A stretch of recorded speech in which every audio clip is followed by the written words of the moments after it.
코끝을 찌르는 비릿한 혈향이 차가운 밤 공기에 섞여 폐부 깊숙이 파고들자 김진성은 본능적으로 걸음을 멈추고 마른 침을 삼켰다. 한 치 앞도 분간할 수 없는 칠흑 같은 태백산의 밤은 마치 거대한 아가리를 벌린 괴수처럼 그를 집어삼킬 듯 짓누르고 있었는데 그 어둠 속에서 두 개의 푸르스름한 불꽃이 허공에 떠서 그를 노려보고 있었다.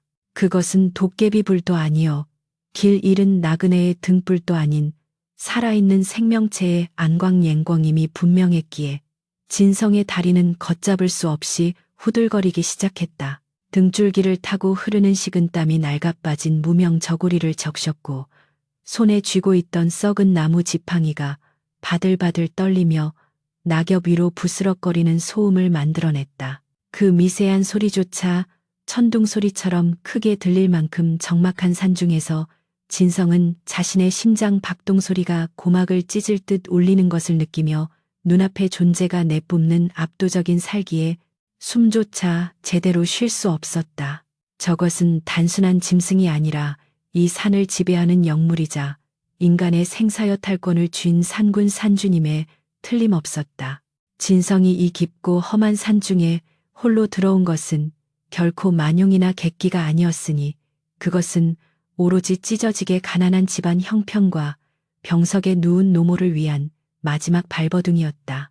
과거 시험을 보러 한양으로 갈 노잣돈은커녕 당장 끼니를 때울 양식조차 없었던 그는 전설 속의 영약인 산삼을 캐어 그것을 미천 삼아 가문을 일으키겠다는 일념 하나로 며칠째 산을 헤매고 있었다. 닳고 다른 집신 사이로 삐져나온 발가락은 이미 동상에 걸려 감각이 없었고 백가죽이 등에 붙을 정도로 굶주린 상태였지만 눈앞에 나타난 거대한 백호바후의 형상은 배고픔마저 잊게 할 만큼 공포스러운 것이었다. 호랑이는 낮은 으르렁거림을 토해내며 천천히 진성 쪽으로 다가왔는데 그 소리는 마치 땅속 깊은 곳에서 울려 퍼지는 지진과도 같아 진성의 오장육부를 뒤흔들어 놓았다. 도망쳐야 한다는 생각조차 마비된 채 그 자리에 얼어붙은 진성은 이제 내 목숨은 여기서 끝이구나 하는 체념과 함께 감히 쳐다보지도 못하고 고개를 떨구었다. 그러나 예상했던 날카로운 발톱의 습격이나 뼈를 으스러뜨리는 이빨의 고통은 찾아오지 않았고 대신 거친 숨소리와 함께 무엇인가가 털썩하고 쓰러지는 둔탁한 소리가 들려왔다.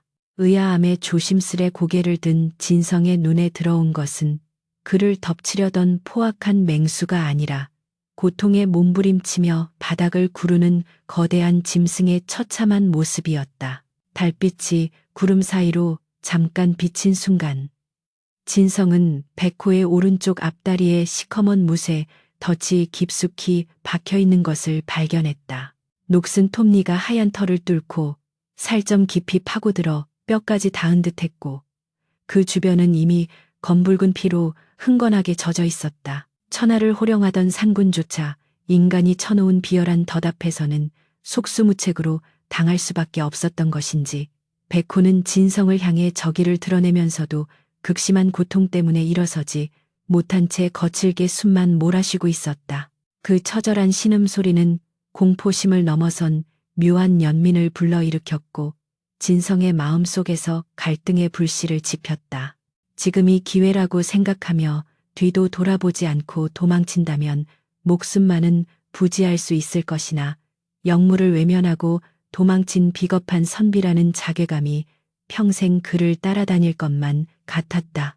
반대로 젖덫을 풀어주려 다가갔다가는 고통에 미쳐 날뛰는 맹수의 발톱에 목이 달아날 수도 있는 노릇이었으니 진퇴양난의 상황에서 진성은 입술을 꽉 깨물어 피가 맺힐 지경이었다. 그는 자신이 평생 읽어온 성현의 말씀들을 떠올려 보았지만 굶주린 맹수 앞에서 이니에지 렌닐리즈를 논하는 것이 얼마나 부질없는 짓인가 하는 회의감이 들기도 했다. 하지만 덫에 걸려 썩어 들어가는 다리로 며칠을 버텼을 짐승의 눈망울이 마치 살려달라고 애원하는 듯한 그 깊고 슬픈 눈빛이 진성의 발목을 잡았다. 결국 진성은 떨리는 손으로 지팡이를 내려놓고 천천히 아주 천천히 백호에게 다가가며 나지막한 목소리로 말을 건넸다. 내 비록 힘없는 서생에 불과하나 산군께서 당한 고초를 차마 외면할 수 없어 이러는 것이니 부디 나를 해치지 마시오. 진성이 한 걸음씩 다가갈 때마다 백호는 경계심을 늦추지 않고 입을 벌려 송곳니를 드러냈으나 진성이 바닥에 엎드려 자신의 눈높이를 짐승과 맞추자 기이하게도 그 으르렁거림이 잦아들기 시작했다. 진성은 냄새만 맡아도 구역질이 올라올 것 같은 피비린내와 맹수의 누린내 속으로 머리를 들이밀고 덜덜 떨리는 손을 뻗어 백호의 상처 부위를 살폈다. 무쇠 덫은 생각보다 훨씬 견고하고 강력하여 사람의 힘으로 벌리기에는 역부족으로 보였는데 진성은 주변에 굴러다니는 굵은 나뭇가지를 주워 덫의 틈새에 끼워 넣고 지렛대에 원리를 이용해 온 힘을 다해 누르기 시작했다. 단전에서부터 끌어올린 기압과 함께 진성의 얼굴 핏줄이 터질 듯 붉어졌고 덫에 스프링이 끼기에 나는 소름 끼치는 금소금을 내며 아주 조금씩 벌어지기 시작했다. 그 과정에서 덫의 톱니가 살을 긁어내자 백호는 고통에 찬 비명을 질렀고 반사적으로 휘두른 앞발이 진성의 어깨를 스치며 옷자락이 찢겨나가고 붉은 선혈이 낭자했다. 어깨가 불타는 듯한 통증이 밀려왔지만 진성은 멈추지 않고 젖먹던 힘까지 짜내어 지렛대를 눌렀고 마침내 텅하는 소리와 함께 덫이 완전히 벌어지며 백호의 다리가 자유를 되찾았다.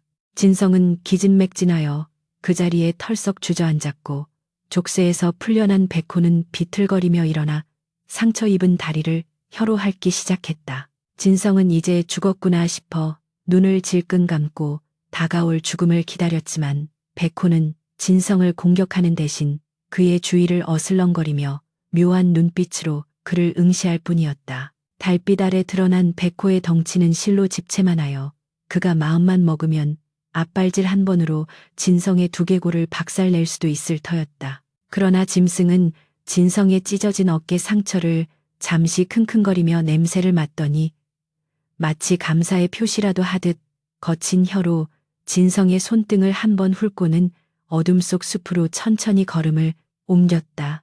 그 뒷모습은 산의 제왕다운 위엄을 되찾은 듯 보였다. 긴장이 풀리자 온몸에 힘이 빠져 손가락 하나 까딱할 수 없게 된 진성은 차가운 땅바닥에 대자로 누워 거친 숨을 몰아쉬었다. 밤하늘의 별들이 핑 도는 듯한 현기증 속에서 그는 자신이 방금 겪은 일이 꿈인지 생시인지 분간할 수 없었다. 그때였다. 숲으로 사라졌던 백호가 다시 돌아오는 기척이 느껴졌고 진성은 소스라치게 놀라 몸을 일으키려 했다. 하지만 백호는 진성에게 달려드는 대신 입에 물고 있던 무언가를 진성의 무릎 앞에 툭 하고 떨어뜨려 놓았다. 그것은 얼핏 보기에 나뭇가지 같기도 하고 뼈다귀 같기도 한 기이한 물건이었다. 백호는 마지막으로 길게 포효하며 산이 떠나가라 울부짖더니 이내 바람처럼 숲속 깊은 곳으로 사라져버렸다. 그 울음소리는 마치 진성의 앞길을 축복하는 팡파르처럼 들리기도 했고 앞으로 닥쳐올 시련을 예고하는 경고처럼 들리기도 했다. 진성은 떨리는 손으로 백호가 남기고 간 물건을 집어들었다. 달빛에 비추어 보니 그것은 다름 아닌 낡은 붓 한 자루였다. 붓대는 수백 년 묵은 박달나무로 깎은 듯 검고 윤기가 흘렀으나 군데군데 흠집이 나 있었고 붓털은 일반적인 족제비 털이나 양털이 아닌 마치 짐승의 갈기털처럼 거칠고 뻣뻣해 보였다. 게다가 붓대 끝에는 정체를 알 수 없는 짐승의 이빨 자국이 선명하게 남아있어 기괴한 느낌을 주었다. 이것을 왜 내게 진성은 영문을 알 수 없어 고개를 갸웃거렸다. 산삼을 캐어 팔아도 모자랄 판에 이 낡아빠진 붓 한 자루가 무슨 소용이 있단 말인가. 허탈한 웃음이 나왔지만 산군이 주고 간 물건을 함부로 버릴 수는 없는 노릇이었다. 그는 찢어진 옷자락을 찢어 어깨의 상처를 대충 동여매고 그 기이한 붓을 소중히 품에 안은 채 비틀거리는 걸음으로 산을 내려오기 시작했다. 산을 내려오는 내내 진성의 품속에 있는 붓에서는 설명할 수 없는 온기가 느껴졌다. 마치 살아있는 생명체처럼 미세하게 박동하는 것 같기도 했고, 차가운 밤바람을 막아주는 난로처럼 따스하기도 했다. 마을 어귀에 도착했을 때 동쪽 하늘은 이미 붉게 물들고 있었고, 진성의 초라한 초가집 굴뚝에서는 연기조차 피어오르지 않고 있었다. 그는 마당 한 구석에 있는 물동이에서 물을 한 바가지 퍼마시고는 방 안에 들어가 붓을 꺼내어 자세히 살펴보았다. 날이 밝아오는 햇살 아래서 본 붓은 더욱 기이했다. 붓털 사이사이로 은은한 은빛 가루가 박혀 있는 듯 반짝거렸고, 붓대를 쥐자 손끝에서 찌릿한 전류가 흐르는 듯한 감각이 전해졌다. 진성은 홀린 듯 먹을 갈아 붓을 적셔보았다. 먹물이 붓털에 스며들자 거칠어 보였던 털들이 순식간에 정갈하게 모이며 날카로운 창끝처럼 예리하게 변했다. 종이가 없어 바닥에 굴러다니는 낡은 판자에 시험 삼아 하늘 천텐 자를 써 내려간 순간, 진성은 자신의 눈을 의심하지 않을 수 없었다. 판자 위에 쓰인 하늘 천자는 단순한 글씨가 아니었다. 그것은 마치 벼락 맞은 대추나무에 새겨진 부적처럼 검붉은 빛을 띠며 나무의 결을 파고들고 있었다. 붓끝이 지나간 자리는 먹물이 스며든 것이 아니라 보이지 않는 칼날이 나무를 깎아낸 듯 깊고 날카로운 음각을 이루고 있었다. 진성은 자신의 손을 내려다보았다. 방금 전까지 붓을 쥐었던 손가락 끝이 불에 댄 듯 화끈거리면서도 뼛속 깊은 곳에서는 서늘한 냉기가 감도는 기이한 감각이 남아 있었다. 이것이 과연 사람이 쓸 수 있는 물건인가 하는 두려움이 앞섰으나, 한편으로는 이 신묘한 힘이라면 천대받던 자신의 운명을 뒤바꿀 수도 있을지 모른다는 막연한 기대감이 가슴 한구석에서 피어올랐다. 병석에 누운 노모는 아들이 산에서 겪은 기이한 일을 듣고는 떨리는 손으로 장롱 깊숙이 숨겨두었던 쌈지돈을 꺼내어 쥐어주었다. 그것은 어머니의 수의 소위를 장만하기 위해 모아둔 피보다 붉고 목숨보다 귀한 돈이었다. 진성은 차마 그 돈을 받을 수 없어 뒷걸음질 쳤으나 어머니의 간곡한 당부에 결국 눈물을 머금고 받아들 수밖에 없었다. 동이 트자마자 진성은 괴나리 보찜 하나를 달랑 메고 한양으로 향하는 천리길에 올랐다. 보찜 속에는 달아빠진 책 한 권과 어머니가 싸준 주먹밥 2덩이, 그리고 호랑이가 주고 간 그 기이한 붓 한 자루가 전부였다. 마을 어귀를 벗어나 고갯마루에 올라서자 멀어지는 초가집을 바라보는 진성의 눈시울이 붉어졌다. 이번 과거에서 급제하지 못하면 살아서 돌아오지 않겠다는 비장한 각오를 다지며 그는 떨어지지 않는 발길을 재촉했다. 산을 넘고 물을 건너는 여정은 고난의 연속이었다. 집시는 며칠 못 가 너덜너덜해져 발바닥이 피투성이가 되었고 백가죽은 등 가죽에 들러붙을 지경이었으나, 진성은 허기를 달래기 위해 개울물로 배를 채우며 걸음을 멈추지 않았다. 길가에 핀 이름 모를 들꽃 쫓아 자신의 처량한 신세를 비웃는 듯 처연하게 흔들렸다. 여드레가 지나 문경세제를 넘을 무렵 진성의 몰골은 영락없는 거짓골이었다. 흙먼지를 뒤집어 쓴 도포는 회색으로 변해 있었고 갓은 비바람에 망가져 흉물스러웠다. 해가 뉘엿뉘엿 서산으로 넘어가고 땅거미가 짙게 깔리기 시작하자 진성은 하룻밤 묵어갈 곳을 찾아 주막들이 모여있는 장터로 들어섰다. 주막 안에서는 고소한 국밥 냄새와 기름진 전 부치는 냄새가 진동하여 굶주린 진성의 후각을 잔인하게 고문했다. 침이 꼴깍 넘어갔지만 주머니 속 엽전 몇 푼은 한양에 도착할 때까지 아끼고 아껴야 했기에 감히 따뜻한 밥과 국밥은 꿈도 꿀 수 없었다. 그는 주모에게 사정하여 마구간 한 구석의 지푸라기 더미 위에서 잠시 눈을 붙이기로 허락을 받았다.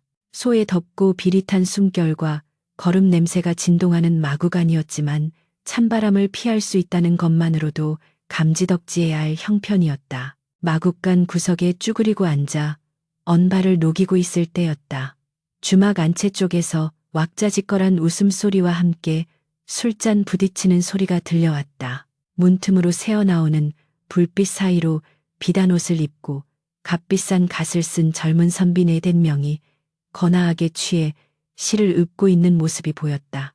그들은 한양 세도가의 자제들인 듯 말투에는 오만함이 가득했고 몸짓에는 거칠 것이 없었다. 그중 한 명이 술에 취해 비틀거리며 마구간 쪽으로 오줌을 누러 나왔다가 웅크리고 있는 진성을 발견하고는 흠칫 놀라 뒷걸음질 쳤다. 아니 이게 웬 거지인가. 주막에 웬 거지가 들어와 있어. 그의 고함 소리에 안에서 술을 마시던 일행들이 우르르 몰려 나왔다. 그들은 진성의 남루한 행색을 위아래로 훑어보며 킥킥거리기 시작했다. 거지가 아니라 과거 보러 가는 선비님 아니신가? 꼴을 보아하니 이번 과거는 물 건너간 듯 하네만. 비단옷을 입은 사내가 코를 막으며 조롱했다.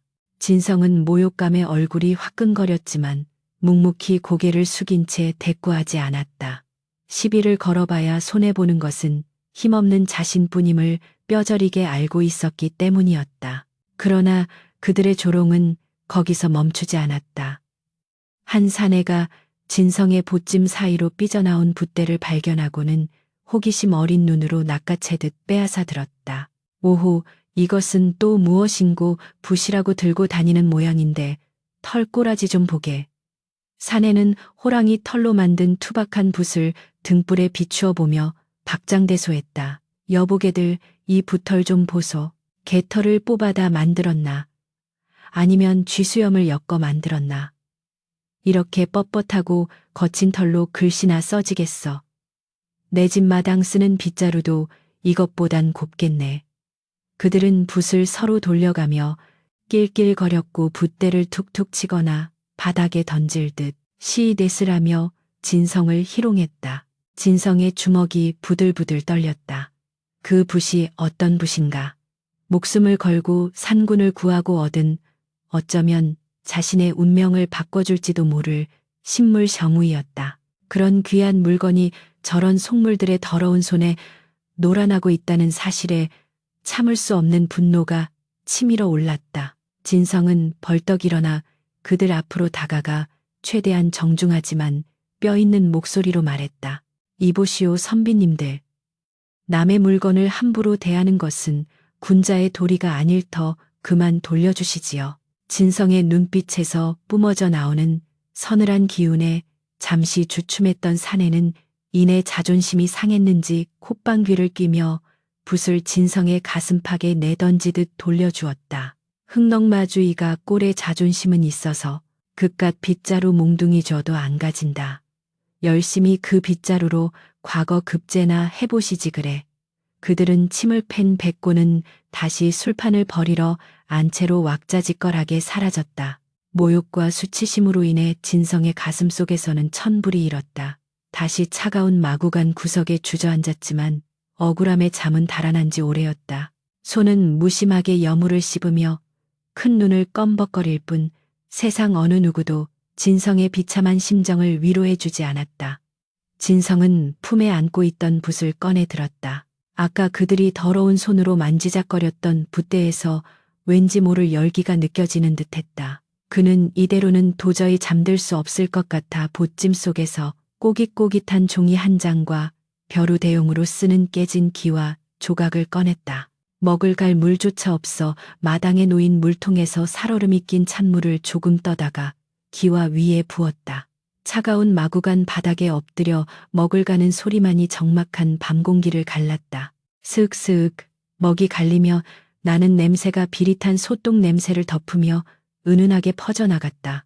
분노와 서름이 뒤섞인 먹물이 충분히 갈리자 진성은 호랑이 붓을 들어 먹물을 듬뿍 찍었다. 붓끝이 검게 물들자마자 지난번처럼 붓털이 미세하게 진동하기 시작했다. 진성은 종이 위로 붓을 가져갔다. 그의 머릿속에는 아까 당했던 모욕과 고향에 두고 온 어머니의 주름진 얼굴, 그리고 자신의 비루한 처지가 뒤엉켜 폭풍처럼 휘몰아치고 있었다. 그는 가슴속에 응어리진 한한을 토해내듯 거침없이 붓을 휘두르기 시작했다.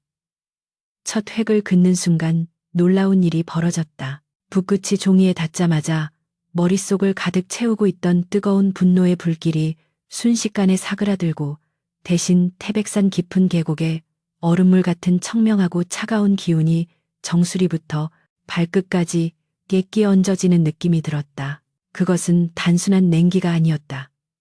혼탁했던 정신을 맑게 씻어내고 흐트러진 마음을 단단하게 응집시키는 서기뢰치였다. 붓은 마치 제 스스로 생명을 가진 듯 진성의 손을 이끌고 종이 위를 춤추듯 미끄러졌다.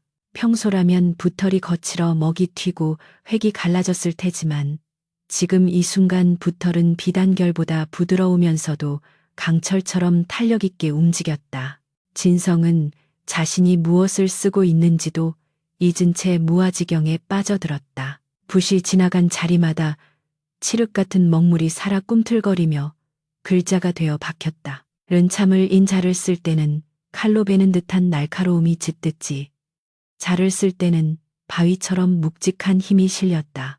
붓자루를 쥔 소나기에는 산군산준의 힘줄이 솟아오르는 듯한 강력한 악력이 느껴졌고 붓끝에서는 미세한 바람 소리가 윙윙거리며 들려왔다. 그것은 마치 숲속에서 호랑이가 낮게 으르렁거리는 소리와 흡사했다. 얼마나 시간이 지났을까. 마지막 획을 힘차게 긋고 붓을 떼어내자 진성은 깊은 단전호흡을 한 듯 가슴이 뻥 뚫리는 시원함을 느꼈다. 종이 위에는 그가 평소 쓰던 글씨와는 차원이 다른 기백이 넘치고 웅장한 필체의 시 한 수가 적혀 있었다. 글자 하나하나가 금방이라도 종이를 찢고 튀어나올 듯 꿈틀거리고 있었고 먹물이 아직 마르지 않아 검은 광채를 뿜어내고 있었다. 신기한 것은 글을 쓰고 나자 며칠 동안 그를 괴롭히던 극심한 허기와 피로가 거짓말처럼 사라졌다는 사실이었다. 마치 붓을 통해 산군의 정기징치를 수혈받은 것처럼 온몸에 활력이 돌고 눈빛이 형형하게 빛났다. 마구간의 역한 냄새도 비단옷 입은 선비들의 조롱도 더 이상 그를 위축되게 만들지 못했다. 진성은 멍하니 붓을 바라보았다. 달빛을 받은 붓털 사이로 푸르스름한 인광군광이 스치고 지나갔다. 이제야 그는 깨달았다. 이 붓은 단순한 필기구가 아니라 사용자의 감정과 기운에 반응하여 잠재력을 끌어올려주는 혹은 그 이상의 힘을 가진 영물 링우임을, 그리고 이 붓이 뿜어내는 서늘한 기운은 다름 아닌 사악하고 탁한 것을 몰아내는 파사현정, 포셰현정의 힘이라는 것을. 진성은 붓을 소중히 닦아 다시 품에 넣었다. 가슴팍에 닿은 붓에서 전해지는 묵직한 존재감이 내일 다시 시작될 고단한 여정을 버텨낼 버팀목이 되어주고 있었다. 다음 날 아침 진성이 마구간을 나설 때 그의 표정은 어제와는 확연히 달라져 있었다. 쭈뼛거리던 어깨는 당당하게 펴져 있었고 눈빛에는 흔들리지 않는 확신이 서려 있었다. 주막 마당에서 해장술을 마시며 나오던 어젯밤의 그 선비들과 마주쳤지만 진성은 그들을 쳐다보지도 않고 곧장 대문을 향해 걸어갔다. 오히려 진성의 기세에 눌린 쪽은 그들이었다. 누더기 옷을 입었으나 범접할 수 없는 기품을 풍기는 진성의 모습에 그들은 술잔을 든 채 멍하니 그의 뒷모습을 바라볼 뿐이었다. 진성은 등 뒤로 느껴지는 그들의 시선을 무시한 채 한양을 향해 힘찬 발걸음을 내디뎠다.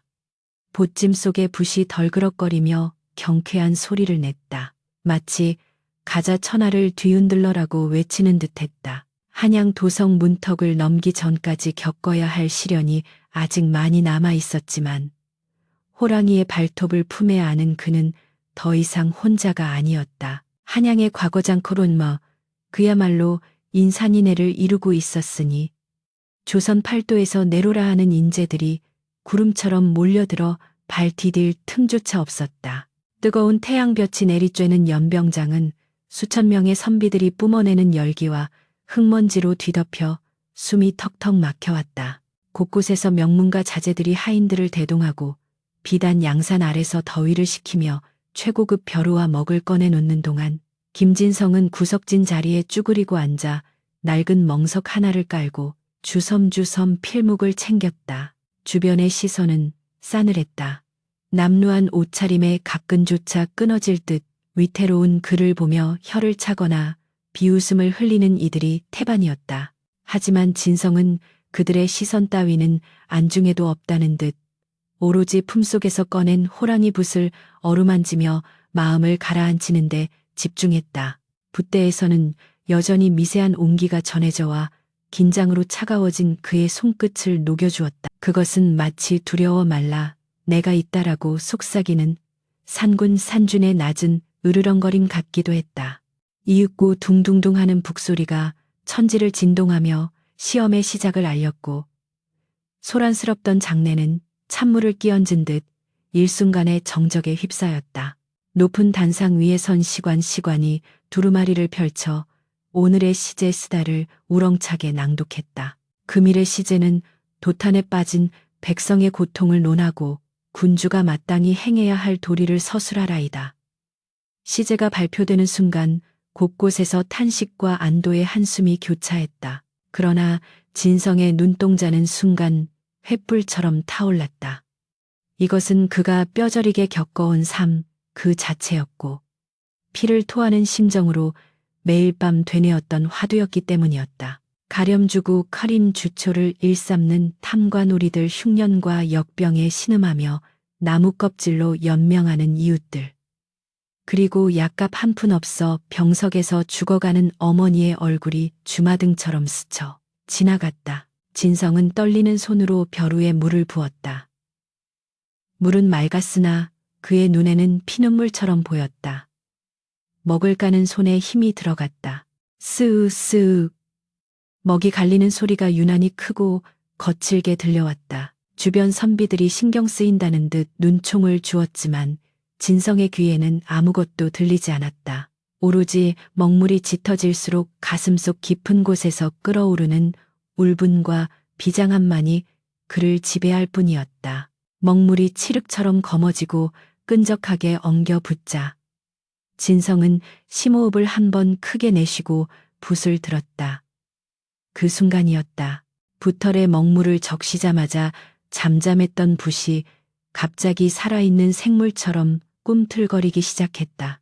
붓대 끝에 남아있던 짐승의 이빨 자국에서 푸르스름한 안광이 번뜩이더니 거친 털들이 곤두서며 팽팽한 긴장감을 뿜어냈다. 진성이 붓을 종이 위로 가져가자 붓은 그의 의지와 상관없이 강렬한 자력에 이끌리듯 종이를 향해 내리꽂혔다. 첫 획을 긋는 순간 후루릉 하는 천둥 소리가 진성의 뇌리에서만 들려왔다. 붓끝이 종이에 닿은 것이 아니라 마치 날카로운 호랑이의 발톱이 대지를 핥히는 듯한 전율이 손목을 타고 온몸으로 퍼져나갔다.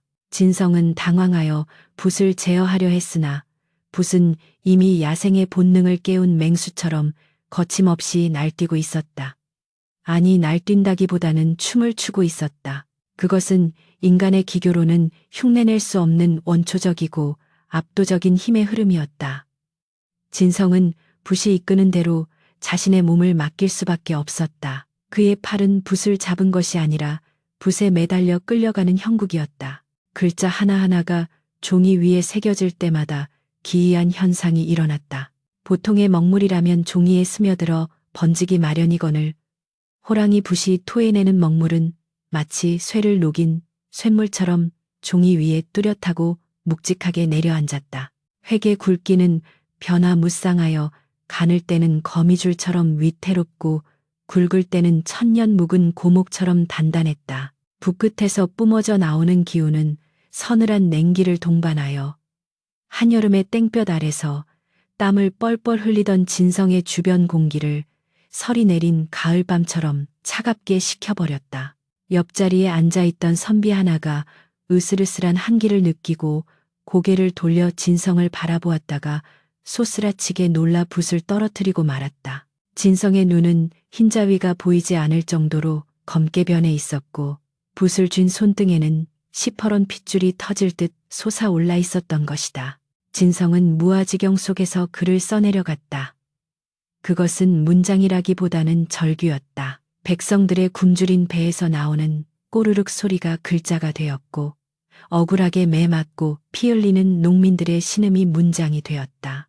그는 부패한 관리들을 살진 쥐떼에 비유하며 그들의 탐욕을 낱낱이 고발했고 임금을 향해 눈과 귀를 막은 허수아비가 되지 말 것을 피를 토하듯 직언했다. 붓은 멈추지 않았다. 분노할 노노 자를 쓸 때는 붓털이 사방으로 뻗쳐 마치 성난 갈기처럼 보였고 슬플 비배. 자를 쓸 때는 먹물이 눈물처럼 흘러내려 종이를 적셨다. 글씨에서 뿜어져 나오는 살기 사치와 비기 배치가 뒤섞여 진성의 책상 주변에는 묘한 회오리 바람이 일기 시작했다. 흙먼지가 뱅글뱅글 돌며 솟아오르고 널려있던 종이들이 파르르 떨렸다. 저것 보게 저 선비 주변의 기운이 심상치 않네. 멀리서 감독하던 하급 관리들이 웅성거리기 시작했다. 그러나 그 누구도 감히 진성에게 다가갈 엄두를 내지 못했다. 진성의 분놀림이 빨라질수록 그 묵향머샹은 단순히 먹냄새가 아니라 깊은 산속의 소량기와 비릿한 짐승의 피냄새가 섞인 듯한 기묘한 향취를 풍기며 과거장 전체로 퍼져 나갔다. 다른 선비들은 그 압도적인 기세에 눌려 글을 쓰다 말고 멍하니 붓을 놓거나 알 수 없는 공포감에 식은땀을 흘리며 답안지를 망치기도 했다. 진성의 붓질은 이제 춤사위를 넘어 광란에 가까웠다. 그의 뇌리 속에는 덫에 걸려 신음하던 백호의 고통과 가난에 찌들어 죽어가는 백성들의 고통이 하나로 겹쳐 보였다. 그는 붓으로 종이를 찢는 것이 아니라 썩어 빠진 세상을 찢어발기고 있었다. 마침내 결국 탯줄을 맺는 마지막 획, 백성은 물이요. 임금은 배인이 물은 배를 띄우기도 하지만 뒤집기도 한다. 수즉제주 영능복주, 쇠적사이주, 인엉푹저 라는 문장을 쓸 때 붓끝에서 쾅하는 파열음이 터져 나왔다. 진성은 붓을 놓으며 뒤로 벌러덩 낮아빠졌다. 온몸의 기력이 썰물처럼 빠져나가 손가락 하나 까딱할 수 없었다. 숨을 헐떡이며 하늘을 올려다보니 맑았던 하늘에 어느새 먹구름이 몰려와 해를 가리고 있었다. 마치 하늘도 그의 글에 감흥한 듯했다. 책상 위에 놓인 답안지는 아직 마르지 않은 먹물로 번들거렸는데 멀리서 보면 그것은 글씨가 아니라 한 마리의 거대한 흑호 해후가 종이 위에 웅크리고 앉아 포효하는 형상과도 같았다. 주변의 정적은 한동안 계속되었다. 진성이 쓰러진 소리에 놀라 달려온 관리가 조심스레 답안지를 집어들었다. 그는 종이를 보는 순간 마치 벼락을 맞은 듯 몸을 떨며 뒷걸음질 쳤다. 글자 하나하나가 살아서 꿈틀대며 그의 눈을 찌르는 듯한 통증을 느꼈기 때문이었다. 관리는 공포와 경외심이 뒤섞인 표정으로 기진맥진하여 쓰러져 있는 진성과 답안지를 번갈아 보았다. 이 글은 사람이 쓴 것이 아니었다. 귀신이 곡할 노릇이거나 신령이 강림하여 쓴 신필 선비딤이 분명했다. 웅성거림은 파도처럼 번져나갔다. 저 낡은 옷을 입은 선비가 무슨 조화를 부린 것인가. 글씨에서 소리가 들리는 것 같네. 진성은 희미해지는 의식 속에서도 붓을 챙겨 품에 넣었다. 붓은 이제 차갑게 식어 있었으나 그 표면은 이전보다 더욱 매끄럽고 윤기가 흐르고 있었다. 마치 사냥을 끝낸 맹수가 포만감에 잠든 것처럼 고요했다. 진성은 비틀거리며 일어나 앉았다. 그의 눈빛은 지쳐 있었지만 그 어느 때보다 맑고 깊어져 있었다. 그는 직감했다. 방금 자신이 써내려간 글이 자신의 운명을, 아니 어쩌면 이 나라의 운명까지도 뒤흔들어 놓을 거대한 폭풍의 서막이 되었음을. 감독관들이 수군거리며 그의 답안지를 별도로 챙겨 상석에 있는 대제학 나티헉에게 달려가는 모습이 보였다. 폭풍은 이제 막 시작되고 있었다. 과거 시험이 끝나고 사흘 밤낮이 흘렀으되 시관들이 모여 채점을 하는 경복궁의 비현각 피행각은 마치 초상집처럼 무거운 침묵만이 감돌고 있었으니 이는 오로지 김진성이 제출한 단 한 장의 답안지 때문이었다. 수천 장의 답안지 더미 속에서도 진성의 종이는 유독 시커먼 묵광 먹광을 내뿜으며 이질적인 존재감을 과시하고 있었는데 감히 그 종이에 손을 대려는 자가 없어 책상 한가운데 덩그러니 놓여 있을 뿐이었다. 대제학 이수광은 떨리는 손으로 턱수염을 쓸어내리며 답안지를 응시했다. 먹물이 종이에 스며든 것이 아니라 마치 쇠를 녹여 부은 듯 글자 하나하나가 입체적으로 튀어 올라 있었고, 글씨에서 뿜어져 나오는 서슬퍼런 기세는 늙은 학자의 심장을 옥죄어 숨쉬기조차 버겁게 만들었다. 이것은 사람의 글씨가 아니다. 필행마다 서린 살기사치가 내 목을 겨누는 듯하니 감히 등급을 매길 수가 없구나. 곁에 있던 부제학이 마른 침을 삼키며 조심스레 말을 보탰다. 하오나 대감 내용만은 구구절절 옳은 말이니 이를 어찌하면 좋겠습니까? 문장은 천하의 명문이오나 그 기운이 너무도 흉포하여 자칫하면 조정의 피바람을 몰고 올 불길한 징조 같사옵니다. 밤이 깊어갈수록 답안지 주변의 공기는 더욱 차가워졌고 촛불은 바람 한 점 없는 방 안에서 미친 듯이 춤을 추었다. 결국 이수광은 결단을 내렸다. 이 괴이한 답안지를 자신이 처리할 수 있는 범위를 넘어섰다고 판단하고 새벽 어전회의에 직접 들고 나아가 임금의 처분을 구하기로 한 것이었다. 동이 틀 무렵 편전밴댄인 사정전 스전대내는 긴장감이 감돌았다. 밤새 국정을 돌보느라 피로에 지친 임금은 용상에 기대어 이수광이 올린 답안지를 펼쳐들었다. 종이가 펼쳐지는 순간 임금의 미간이 꿈틀했다. 귓가에 크르릉하는 맹수의 낮은 으르렁거림이 스치고 지나간 듯한 착각이 들었기 때문이었다. 임금은 눈을 비비고 다시 글을 읽어 내려갔다. 백성은 물이요, 임금은 배라. 물이 화나면 배를 뒤집는다. 임금의 입술이 파르르 떨렸다. 글씨체는 거칠고 난폭했지만 그 속에 담긴 내용은 폐부를 찌르는 충언 종연이었다. 특히 탐관오리들의 수탈을 고발하는 대목에서는 글자가 종이 위에서 피를 토하는 듯 붉은 기운을 띄어보는 이로 하여금 전율을 느끼게 했다. 임금은 답안지를 내려놓고 긴 한숨을 내쉬었다. 이 글을 쓴 자가 누구냐, 당장 그를 들라 하라. 명을 받은 금군들이 진성이 묻고 있던 허름한 주막을 들이닥쳤을 때 진성은 이미 자신의 운명을 예감한 듯 단정히 앉아 기다리고 있었다. 포승줄에 묶여 끌려가는 와중에도 그의 품속에는 호랑이 붓이 숨겨져 있었는데 붓은 마치 주인의 위기를 감지한 듯 붓대 끝에서 미약한 진동을 보내며 그를 위로하고 있었다. 대전 앞마당에 도착한 진성은 무릎을 꿇고 고개를 조아렸다. 주위에는 붉은 관복을 입은 당상관들이 도열해 있었고 그들의 시선은 경멸과 호기심 그리고 두려움이 뒤섞여 진성의 등짝을 따갑게 찔러댔다. 용상에 앉은 임금이 무거운 목소리로 입을 열었다. 고개를 들라. 네가 이 흉측하고도 기이한 글을 쓴 김진성이라는 자냐. 진성이 천천히 고개를 들자 그의 맑고 강렬한 눈빛이 임금의 시선과 허공에서 부딪혔다. 남루한 옷차림이었으나 그 기백만은 일국의 재상 못지 않았다. 예 전하, 소생이 썼사옵니다. 그때의 조정의 실세이자 탐욕스럽기로 소문난 좌의정 조대감이 앞으로 나서며 표독스러운 목소리로 외쳤다. 전하, 이 자의 글은 사악한 유술로 쓰인 것이 분명하옵니다.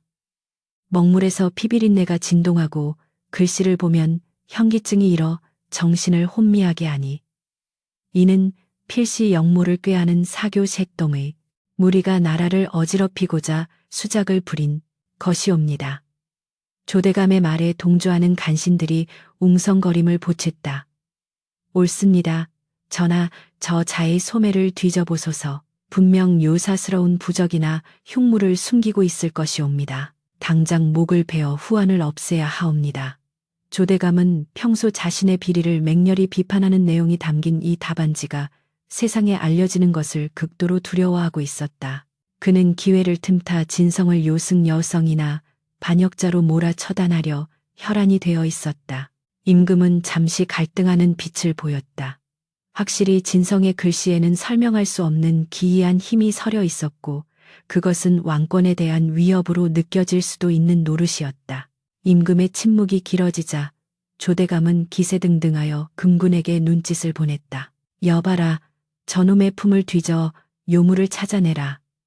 금군들이 달려들어 진성의 옷자락을 뒤지기 시작했고 이내 품속 깊이 간직해 두었던 낡고 투박한 붓 한 자루가 바닥에 탁 하고 떨어졌다. 조대감은 붓을 집어들고 비릿한 웃음을 흘렸다. 하하, 이것 보십시오. 전하 붓털이. 이리도 거칠고 흉측하며 붓대에는 짐승의 이빨 자국까지 선명하옵니다. 이는 필시 산중의 요괴와 결탁하여 만든 사악한 물건임이 틀림없습니다. 그는 붓을 바닥에 내동댕이 치며 짓밟으려 했다. 바로 그 순간이었다. 조대감의 발이 붓에 닿으려는 찰나 붓에서 눈부신 백색 광채가 번쩍이며 폭발하듯 뿜어져 나왔다. 으악, 조대감은 보이지 않는 힘에 튕겨나가 뒤로 나뒹굴었고 대전 안의 모든 사람들이 비명을 지르며 눈을 가렸다. 광채 속에서 희미하게 거대한 호랑이의 형상이 아른거리는가 싶더니 천지를 진동하는 맹수의 포효 소리가 대전의 기둥을 뒤흔들었다. 어흥, 그 소리는 귀로 듣는 소리가 아니라 영혼을 울리는 천둥과도 같아. 서슬퍼런 금군들의 창검이 저절로 떨리고 콧대 높은 대신들이 바닥에 엎드려 벌벌 떨게 만들었다. 오직 진성만이 그 빛 속에서 태연히 무릎을 꿇고 바닥에 떨어진 붓을 소중히 주워들었다. 임금 역시 공포에 질려 용상 손잡이를 꽉 움켜쥐었으나 눈앞에서 벌어진 믿기 힘든 광경에 넋을 잃고 바라볼 뿐이었다. 진성은 붓을 두 손으로 받쳐들고 쩌렁쩌렁한 목소리로 외쳤다. 전하, 이 붓은 요물이 아니오라. 태백산의 산군 산준께서 내려주신 은혜의 징표이옵니다.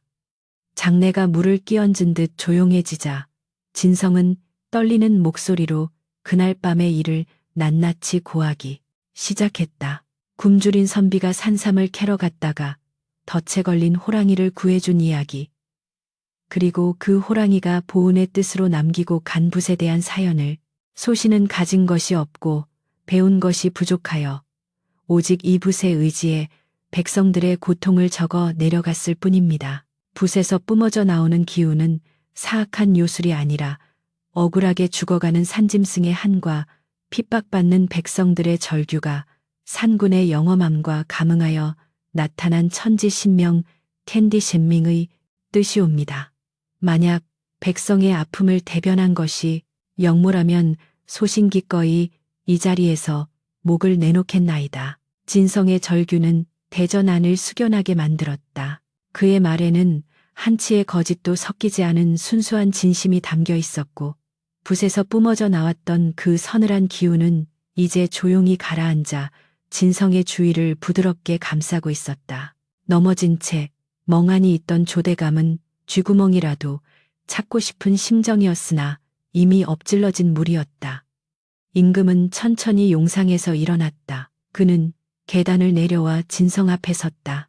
그리고 진성이 들고 있는 짐승의 이빨 자국이 선명한 그 볼품없는 붓을 물끄러미 바라보았다. 산군이라. 조선의 국토가 곧 호랑이건을 산군이 점지한 인재를 과인이 알아보지 못하고 하마터면 큰 죄를 지을 뻔하였구나.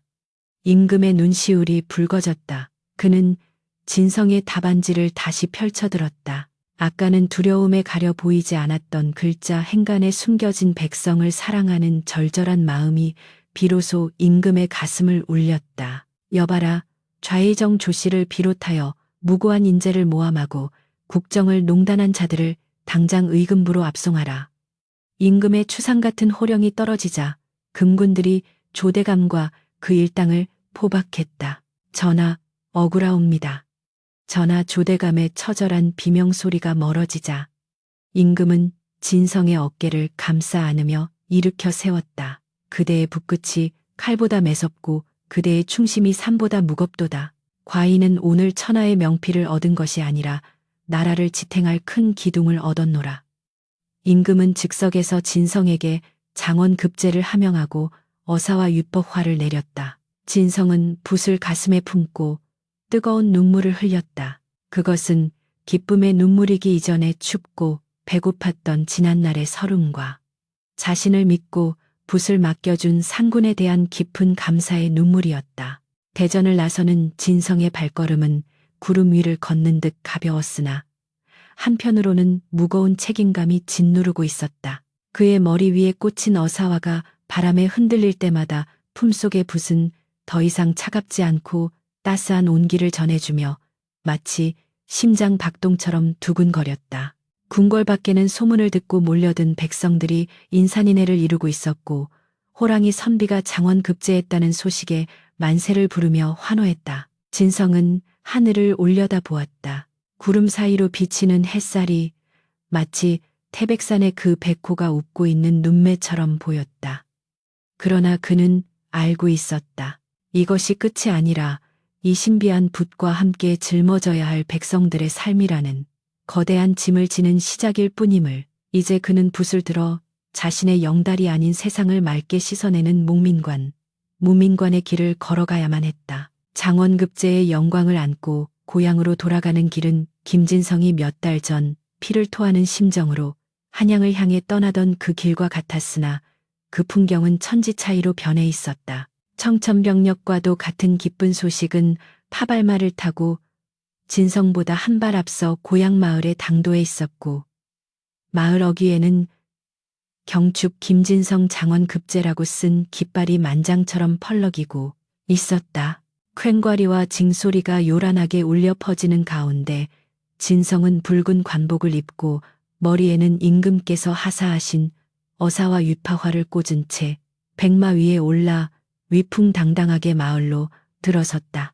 며칠 전만 해도 그를 향해 혀를 차고 손가락질하던 마을 사람들은 이제 땅에 머리가 닿도록 절을 하며 감히 그를 쳐다보지도 못했다. 보찜 하나 달랑 메고 떠났던 초라한 선비가 일국의 제목이 되어 금이환양 근이 잔동하였으니 이는 개천에서 용이 났다는 말로도 부족할 만큼 경천동지할 경사였다. 그러나 진성의 시선은 환호하는 인파나 아첨하는 관리들에게 머물지 않고 오로지 마을 언덕바지 다 쓰러져가는 초가집 살인문 앞을 향해 있었다. 그곳에는 지팡이에 의지한 채 하염없이 아들이 오기만을 기다리는 백발의 노모가 서 있었다. 진성은 말에서 뛰어내려 흙바닥에 무릎을 꿇고 큰 절을 올렸다. 어머니 소자 진성 살아서 돌아왔습니다. 약속대로 장원 급제하여 돌아왔습니다. 어머니는 앙상하게 마른 손으로 아들의 비단 관복을 어루만지며 소리 없는 오열을 터뜨렸다. 그 눈물 속에는 평생 가난과 멸시 속에서 아들을 뒷바라지해 온 한 맺힌 세월이 녹아내리고 있었다. 진성은 어머니의 거친 손을 자신의 뺨에 비비며 다짐했다. 이 영광은 나의 것이 아니라 어머니의 희생과 상군의 보은 덕분이니 결코 초심을 잃지 않으리라고. 고향에서의 잔치가 사흘 밤낮으로 이어졌지만 진성의 마음 한구석에는 아직 치르지 못한 숙제가 무거운 돌덩이처럼 자리 잡고 있었다. 밤이 깊어 손님들이 모두 돌아가고 사방이 고요해지자 진성은 조용히 방으로 들어와 품속에 간직해 두었던 붓을 꺼냈다. 한양을 떠나올 때부터 붓은 더 이상 빛을 내지도 진동하지도 않은 채 그저 평범한 낡은 붓으로 돌아와 있었다. 마치 자신의 소임을 다했다는 듯 깊은 잠에 빠져버린 것 같았다. 하지만 진성은 알 수 있었다. 이 붓이 기다리고 있는 곳이 어디인지를. 그는 주섬주섬 옷을 갈아입었다. 화려한 관복 대신 예전에 입었던 수수한 무명 도포를 걸치고 집신을 단단히 동여맸다. 그리고 어머니가 잠드신 틈을 타 호롱불 하나와 좋은 술 한 병, 그리고 잘 삶은 고기 한 덩이를 챙겨 어둠이 깔린 태백산으로 향했다. 태백산의 밤은 여전히 서늘하고 웅장했다. 몇 달 전 살기 위해 발버둥 치며 오르던 그 길을 이제는 감사의 마음을 안고 오르니 험한 바위조차 정겹게 느껴졌다. 밤새 울어대는 부엉이 소리와 바람에 흔들리는 나뭇가지 소리가 진성의 귓가에 예지하기처럼 들려왔다. 한참을 걸어 마침내 그 운명의 장소 상군이 덫에 걸려 신음하던 그 바위 아래 도착했을 때 동쪽 하늘에서는 희미하게 여명이 밝아오고 있었다. 진성은 주변의 잡풀을 정리하고 평평한 바위 위에 가져온 술과 고기를 정갈하게 차려놓았다. 그리고 품에서 붓을 꺼내 바위 위에 조심스레 올려두었다. 상구님, 비천한 선비 김진성이 약속을 지키러 왔습니다. 당신께서 빌려주신 이 신물성우 덕분에 목숨을 건졌을 뿐만 아니라 천하의 이름을 떨치고 뜻을 펼칠 기회를 얻었습니다. 그 은혜는 죽어서도 잊지 못할 것입니다. 진성은 술잔을 채워 바위 주변에 뿌리고 땅에 엎드려 깊게 절을 올렸다. 허나 이 붓은 제 힘으로 얻은 것이 아니요. 잠시 빌려 쓴 힘임을 잘 알고 있습니다. 이제 저는 제 스스로의 힘과 의지로 백성을 위한 길을 걷고자 하니 부디 이 물건을 거두어 주소서. 진성의 말이 끝나기가 무섭게 고요하던 숲속에 갑자기 거센 바람이 휘몰아치기 시작했다. 나뭇잎들이 회오리치며 하늘로 치솟았고 자욱한 안개가 순식간에 진성의 주변을 감싸 안았다. 그리고 붓이 놓인 바위 위에서 눈부신 은빛 광채가 뿜어져 나오기 시작했다. 진성은 눈이 부셔 차마 바로 쳐다볼 수 없었으나 그 빛 속에서 어렴풋이 거대한 백호의 형상을 보았다. 덫에 걸려 고통스러워하던 그날의 모습이 아닌 산중을 호령하는 제왕의 위엄을 갖춘 당당한 모습이었다. 백호는 진성을 향해 부드러운 눈빛을 한 번 보내더니 하늘이 무너질 듯 우렁찬 포효를 내질렀다. 어흥, 그 소리는 산맥을 타고 흘러 조선 팔도 강산으로 퍼져 나가는 듯했다. 그 포효와 함께 바위 위에 놓여있던 붓이 서서히 공중으로 떠올랐다. 그리고 마치 오래된 모래성처럼 바스라지기 시작했다. 붓대와 붓털이 한 줌의 고운 금빛 가루로 변하여 불어오는 바람을 타고 숲속 깊은 곳으로 하늘 높은 곳으로 흩날려 사라졌다. 진성은 그 광경을 멍하니 바라보며 눈물을 흘렸다. 그것은 상실감이 아니었다. 마치 어미새가 다자란 새끼를 둥지 밖으로 떠나보내듯 상군이 이제 진성을 홀로 서게 해주는 마지막 배려임을 깨달았기 때문이었다. 붓은 사라졌지만 그 붓을 쥐고 글을 쓰며 느꼈던 뜨거운 기백과 백성을 사랑하는 마음, 그리고 불의에 맞서는 용기는 진성의 가슴 속에 고스란히 각인되어 남아 있었다. 그것이야말로 상군이 진정으로 주고 싶었던 선물이었으리라. 감사합니다. 부디 태백산의 신령이시여 영원히 이 땅을 굽어 살피소서. 진성은 마지막 가루가 바람에 완전히 사라질 때까지 자리를 뜨지 못했다. 아침 햇살이 안개를 걷어내고 숲을 황금빛으로 물들이자 진성은 비로소 자리에서 일어났다. 빈손이었지만 그의 어깨는 그 어느 때보다 든든했고 발걸음에는 힘이 실려 있었다. 산을 내려오는 그의 귓가에는 여전히 호랑이의 묵직한 숨소리가 환청처럼 맴돌며 그를 응원하는 듯했다. 세월이 흘러 김진성은 조정의 요직을 두루 거치며 청백리 저발리의 표상으로 칭송받는 명관이 되었다. 그는 지방 고을의 수령으로 부임할 때마다 백성들의 억울함을 귀담아 듣고 탐과 놀이들을 서리빨처럼 엄벌하여 호랑이 사또라는 별명을 얻었다. 가뭄이 들면 자신의 녹봉을 털어 백성을 구휼했고 권세가들이 뇌물을 싸들고 찾아오면 대문을 걸어 잠그고 호통쳐 돌려보냈다. 사람들은 그가 과거 시험 때 썼다는 신비한 붓에 대해 수군거리며 그 행방을 궁금해했다. 어떤 이는 그 붓이 임금님의 보물 창고에 있다고 했고 어떤 이는 진성이 깊은 산속에 숨겨두었다고도 했다. 어느 날 갓 과거에 급제한 젊은 선비가 늙은 김진성을 찾아와 물었다. 대감세간에 떠도는 소문처럼 정말 호랑이 털로 만든 신비한 붓이 있어 대감의 문장을 완성한 것이옵니까? 그 붓이 있다면 저에게 한 번만 보여주실 수 없으신지요? 백발이 성성한 진성은 허어롭게 웃으며 자신의 서재에 있는 평범한 붓을 들어보였다. 젊은이 붓은 그저 도구일 뿐이네. 진정한 명필은 붓끝에서 나오는 것이 아니라 백성을 긍휼히 여기는 마음과 불의에 타협하지 않는 기계, 즉 심신에서 나오는 것이지. 내 마음속에 푸른 호랑이 한 마리를 키우고 있다면 빗자루 몽둥이로 글을 써도 천하를 감동시킬 수 있는 법이라네. 진성은 창밖을 바라보았다. 멀리 태백산의 능선이 굽이쳐 흐르는 모습이 보였다. 그의 눈동자 깊은 곳에는 여전히 그날 밤 숲속에서 만났던 백호의 푸른 안광이 살아 숨쉬고 있었다. 그는 평생을 그 호랑이와의 약속을 지키기 위해 살았고, 이제 그 삶 자체가 하나의 거대한 전설이 되어 후세에 전해지고 있었다. 붓은 사라졌으나 그 정신은 남아 조선의 역사 속에 영원히 지워지지 않는 글씨로 새겨진 것이다.